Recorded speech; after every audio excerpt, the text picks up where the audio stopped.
Olá, meu nome é Jean Volpato, sou estudante de História e sou estudante do Polo da ASASU no Distrito Federal, em Brasília. Eu gostaria de falar hoje sobre o nosso tema do nosso pré-projeto, e o tema desse pré-projeto também é o desenvolvimento dele, como a gente pensou esse pré-projeto, elaborou esse pré-projeto e quais as metodologias que a gente vai usar para esse pré-projeto. O projeto se chama Raízes do Brasil, o ensino da história indígena na sala de aula. Como o próprio nome diz, do pré-projeto, a raiz do povo indígena. Por que eu escolhi esse tema? Porque a cultura indígena, assim como outras culturas, e seja elas étnicos ou propriamente ditas culturais, mas sobretudo éticos, elas estão enraizadas no povo brasileiro porque é essa miscigenação de cultura que forma a identidade do povo brasileiro.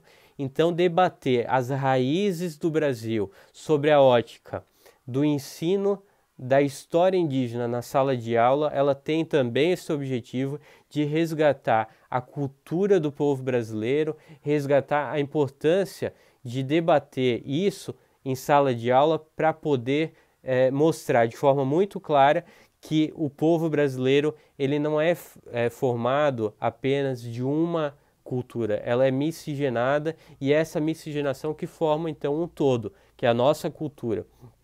A partir disso, dizendo isso, eu elenquei alguns pontos no qual eu vou decorrer sobre a ótica principalmente da Lei 11.645 de 2008, que determina a obrigatoriedade da discussão da história indígena em sala de aula. Essa lei que ela é um complemento da lei de 2003, assinada também, tanto 2008 quanto 2003, pelo então presidente Luiz Inácio Lula da Silva. Na de 2003 determinava o ensino obrigatório do estudo da África em sala de aula, e o debate então do Brasil-África, como a gente já debateu em outras oportunidades, mas como a gente vai restringir ao tema da história indígena, então a de 2008 que faz essa alusão à obrigatoriedade do ensino da história indígena em sala de aula. E é a partir dessa lei que a gente começa a transcorrer o nosso pré-projeto para mostrar a importância de debater o ensino indígena na sala de aula, e também para reforçar que essa lei ela já veio acoplada com algumas determinações, e entre essas determinações é a importância de debater em sala de aula esse ensino sobre a ótica do próprio índio. Porque até então a gente está acostumado em debater a história indígena e estudar a história indígena, e isso a gente pode pegar inclusive nos livros didáticos do processo educacional brasileiro, que é uma história que ela é contada sobre a ótica eurocêntrica. O que quer dizer isso? Que a história foi contada sobre a ótica dos invasores, dos colonizadores, dos portugueses. E quando eu falo isso, eu já quero destacar que eu não estou fazendo nenhum juízo de valor. Eu não estou dizendo aqui que os colonizadores eles são os maus e os índios são os bonzinhos. Esse tipo de conclusão, cada um vai ter a sua. Esse tipo de conclusão ela é espontânea, cada um vai ter a sua. Mas o que eu quero dizer com isso é que abre-se uma outra possibilidade de ótica de estudar a história, sobretudo por aqueles que na história foram os invadidos. Por que a gente fala os invadidos? Porque há uma realidade histórica em cima disso, que o Brasil ele não foi descoberto. O Brasil já era habitado pelos índios. E isso não é um conto de história, é a história. A gente sabe que ao os portugueses chegarem no Brasil em 1500, já existia o povo indígena aqui. Então não foram os índios que invadiram. Inclusive, quando se usa o termo descobrimento do Brasil, ao meu ver, é um termo errôneo no ponto de vista da realidade histórica, porque não foi descoberto.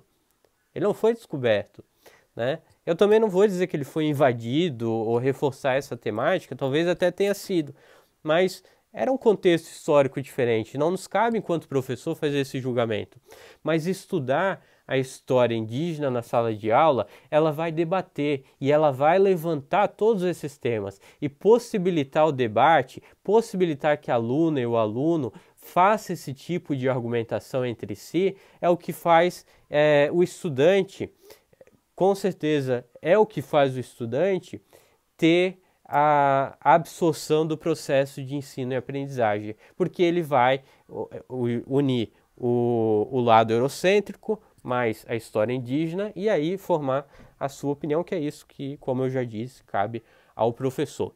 Este trabalho, ele então analisa com uma visão muito científica e com muita propriedade esses fatos históricos. Como eu disse, não se tratam de fábulas, são fatos históricos.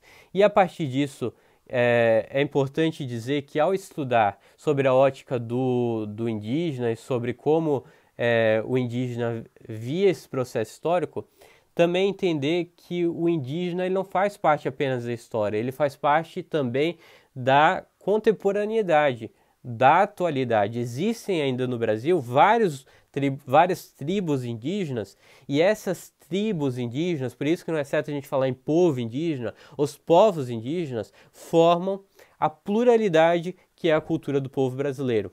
Mas debater a história em sala de aula também nos oportuniza quebrar estereotipos e preconceitos. Quais estereotipos e preconceitos? Os estereotipos de que o indígena ele é malandro, de que o indígena não trabalha, de que o indígena é um ser selvagem, algumas tentativas de grupos religiosos de moldar a cultura do povo indígena, querendo catequizar ele, evangelizar ele, e a partir disso mudando a cultura dele, a tentativa de grupos políticos de civilizar o povo indígena, quando na verdade ele tem a sua própria cultura, e essa é justamente essa visão eurocêntrica de que é preciso se civilizar, que é preciso mudar a cultura para dar cidadania, é que a gente vai discutir para tentar quebrar isso, porque é preciso discutir a história do povo indígena para respeitar o indígena, para respeitar a história dele e a cultura dele. E a cultura dele, sobretudo, é importante entender que é essa cultura que forma a nossa identidade enquanto brasileiro,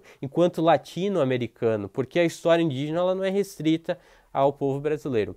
Então, o nosso tempo já está esgotando. Para finalizar, essa é o grande tema da nossa aula, e é a partir dessa ótica que a gente transcorre o nosso pré-projeto. Eu convido você então a olhar o nosso pré-projeto, a esmiuçar ele e com muita satisfação, então depois seguir então para o projeto dessa disciplina. Muito obrigado pela atenção e até a próxima.